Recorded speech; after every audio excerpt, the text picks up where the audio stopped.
Nah, hey kids, don't want to keep you all in suspense with that last chapter, so let's continue on to chapter 6. Mr. Krabs was shaking in his shell.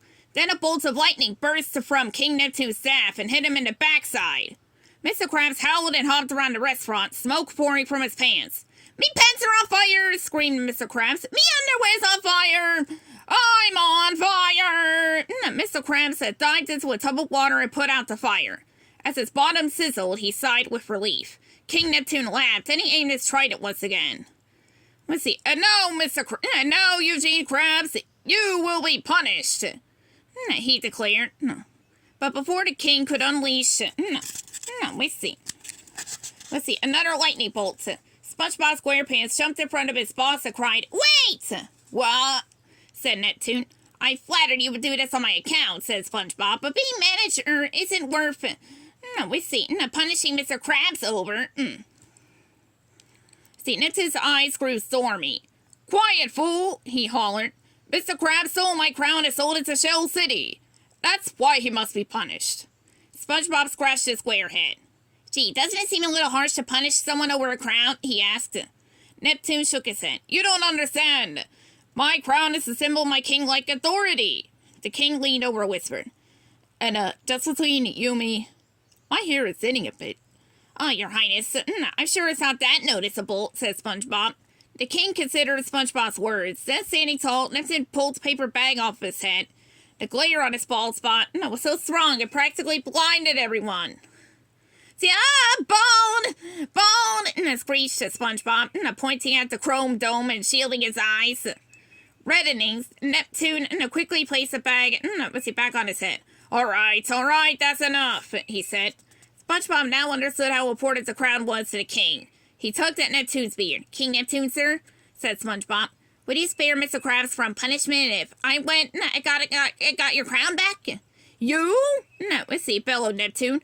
"Go to Shell City?" The king laughed out loud.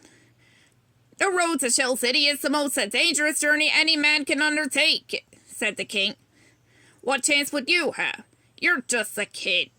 "But I'm not a kid. I can do it," said SpongeBob. Neptune simply shook his head and tapped SpongeBob's behind with his long trident. "Run along," he told the square little sponge. "I have a crab to cook," said the king. Then once more Neptune, aimed his trident at Mr. Krabs. "Oh!" screamed Krabs. "No, I won't let you," said SpongeBob, standing in front of his boss again. "Very well, then," King Neptune replied. "I'll have to punish you both." SpongeBob hugged Mr. Krabs. Mr. Krabs hugged SpongeBob back. They both knew they were in big trouble, and they screamed together. "Nah!" Just then, Princess Mindy appeared, blocking her father's aim. "Daddy, stop it!" she cried. "Can't he get through one day without punishing someone?" "Mindy," said Neptune sternly, "I told you to stay in the carriage." "Where's your love and compassion?" said Mindy. She took SpongeBob by the arm. "Look at this little guy. He's willing to risk his life to find your crown and save his boss." "But daughter," said Neptune. "Please, father," said Mindy. "At least let him try. What do you got to lose? Might I remind you of your special problem?" Mindy reached up and pulled the bag off her father's head. "See, bold! Ah! My eyes!" screamed a crowd of customers. King Neptune sighed a mighty sigh and then surrendered. "Very well, Mindy," said the king. "Now, I'll give him a chance, but when your little champion fails to return, I get to cook this crab but good." Mr. Krabs began to shake again. "And as for you," Neptune said to SpongeBob, "be back here with my crown in exactly 10 days. Suddenly, Patrick the starfish entered the restaurant and spoke up. "He can do it in 9. 8, called the king. 7, boasted Patrick. 6, roared the king. 5... Before Patrick could say another word, Mr. Krabs and SpongeBob shouted, "Patrick!" and they tackled it. On the ground, Mr. Krabs placed his claw over Patrick's big mouth before he made things worse. 6 it is, then, commanded the king. 5, said Patrick. But SpongeBob shushed him. The king lifted his trident once again. "Until then, the crab shall remain frozen where he now stands." Mr. Krabs threw up his hands. "No, wait, I'm begging you!" But it was too late. An icy ray blasted out of Neptune's trident, cooling the Krusty Krab 2's dining room. said Squidward, who turned on the air conditioner. Then he spied Mr. Krabs. His boss sat down with case and a block of ice. Ah, Mr. Krabs! Screamed Squidward. He hurried over to Mr. Krabs' side and pounded on the ice that imprisoned him. Oh no, this is terrible! Cried Squidward, holding his head in his tentacles. Who's gonna sign my paycheck? Come along, Mindy, commanded King Neptune. Then the mighty monarch of the sea turned on his heels, that he doesn't have, and stormed out the front door. Mindy hurried over to speak with SpongeBob and Patrick. Listen, you guys, the road to Shell City is really dangerous. There are crooks, bullies, and monsters everywhere, she warned. SpongeBob's eyes went wide.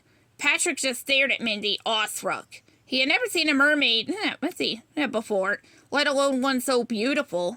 It was worse, asked Mindy. There's a giant cyclops who guards the outskirts of the city and preys on innocent sea creatures. Now SpongeBob was shaking. Don't let him catch you, because if he does, he'll take you back to his lair and you'll never be seen again. She's pretty, SpongeBob, Patrick whispered. He was completely smitten by Mindy's beauty. Here, take this, said Mindy. She handed SpongeBob a sack that was tied at the top. What's in here? SpongeBob asked. Before Mindy could reply, he peeked inside the bag. No, a huge wind blew out, nearly tearing SpongeBob's face off. It's a magical bag of winds, Mindy explained. I stole it from my father. You're hot, Patrick told the mermaid. Mindy ignored him. Once you find the crown, open the bag of winds, you'll be blown back home. Gee, thanks, said SpongeBob. Mindy! King Neptune yelled from the carriage. Come along, time to go back to the castle. I'm coming, she called. Then she faced the boys. Good luck, SpongeBob. Mindy turned to go. Wait, Patrick cried. How do you know my name? Mindy shrugged.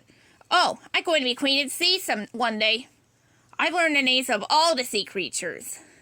What's my name? Patrick asked shyly. That's easy, Mindy replied. You're Patrick Star. Said Patrick. Then he fainted. Mindy! The king roared. I've got to go, said Mindy. Then she smiled at them. I believe in you guys. Thanks, Mindy, called SpongeBob as the mermaid princess swam away. Now that the king and his daughter were gone, SpongeBob walked up to his frozen boss to console him. Don't worry, Mr. Krabs.